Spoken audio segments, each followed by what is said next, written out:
Le docteur. Cela dit, il s'est élevé au sujet du mariage une nouvelle opinion, sans doute hérétique, qu'aucun des époux ne pouvait demander à l'autre l'exercice du devoir conjugal, car c'était de toute façon péché, par quelque bout qu'on le prenne, si j'ose dire. Luther. C'est honteux de chercher du mal dans les choses que Dieu a réglées, alors que tous les jours la fornication et l'adultère se commettent sous nos yeux, sans qu'aucun des pécheurs effrontés qui s'y adonnent ne s'en repente. Le docteur. L'apôtre Paul ne l'a-t-il pas formellement déclaré, à cause de la luxure, que chaque homme est sa femme et que chaque femme est son mari? La femme n'est point la maîtresse de son propre corps, c'est le mari. De même, le mari n'est point le maître de son propre corps, c'est la femme. Martin au public. Ça, c'est dans la première épître aux Corinthiens. Oui, je crois bien, la première, Luther. Enfin, Paul ne dit pas que ce soit seulement pour avoir des enfants. Docteur. Ah, ça c'est une grande grâce, si les époux sont toujours d'accord, mais le diable est l'adversaire déclaré de la paix des ménages. Martin, d'après les lois, un mari qui aurait une femme, disons, presque morte, enfin, pour ainsi dire, ou atteinte d'une maladie incurable, pourrait-il avoir l'autorisation, dirait-on, de prendre une autre compagne? Luther. Il est probable que dans certains cas, cette autorisation lui serait accordée. Le docteur. Oui, c'est bien pernicieux tout de même, car si les cas de maladie sont admis, il n'y aura pas de jour où l'on ne viendra avec de nouvelles raisons récemment improvisées demander la dissolution des épousailles. Martin. Mais si c'était permis aux Juifs autrefois, ça pourrait l'être aussi aux chrétiens. Comme si, par exemple, on est obligé de se séparer de sa femme lépreuse.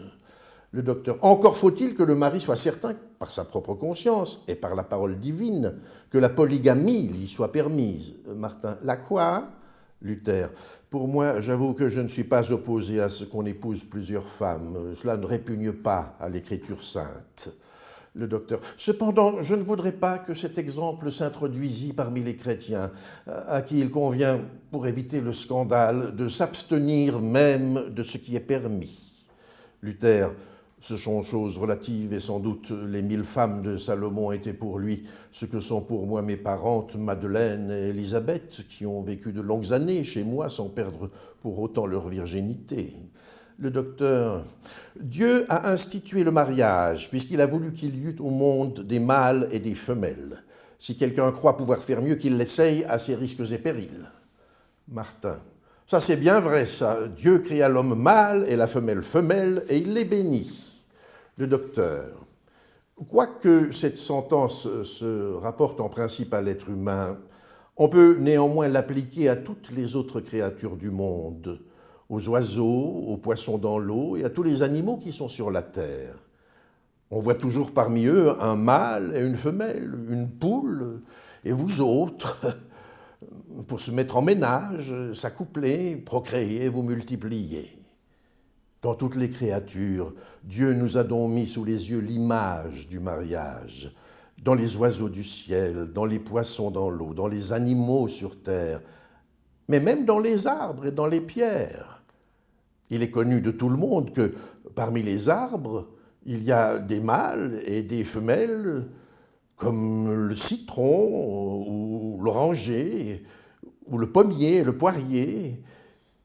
Le pommier étant le mâle, et le poirier, l'arbre femelle.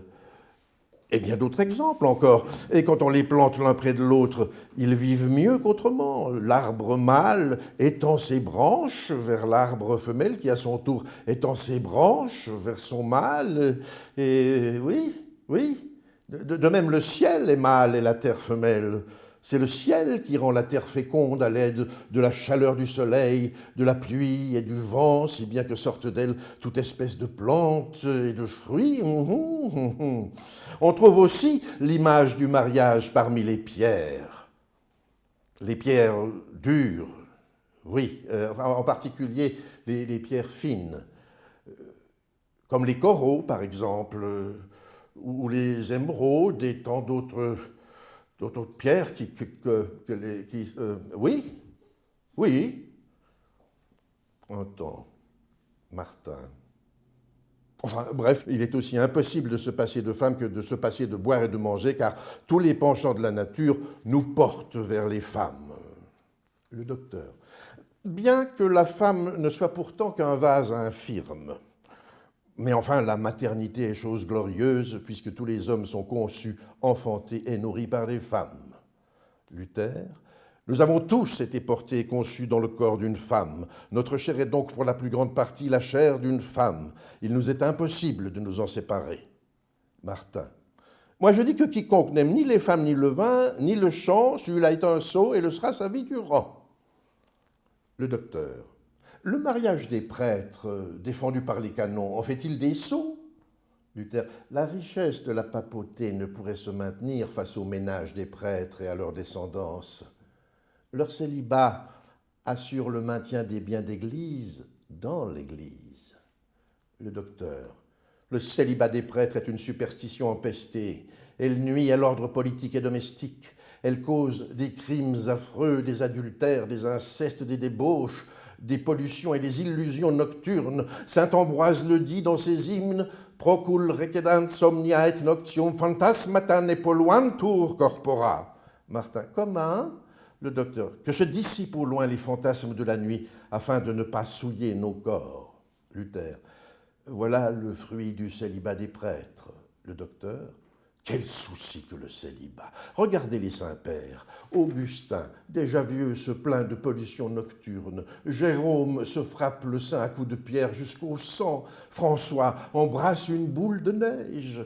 Benoît se roule sur des épines. Bernard se macère le corps c'est d'une façon atroce. Luther, il faut donc remercier Dieu pour le remède qu'il nous a donné, c'est-à-dire le mariage. Des hommes qui valaient mieux que nous y ont été engagés. Saint Pierre avait une belle-mère, donc il était marié. Saint Jacques, le frère du Seigneur, et tous les apôtres, Martin, pas Saint Jean quand même, Luther, ont été mariés.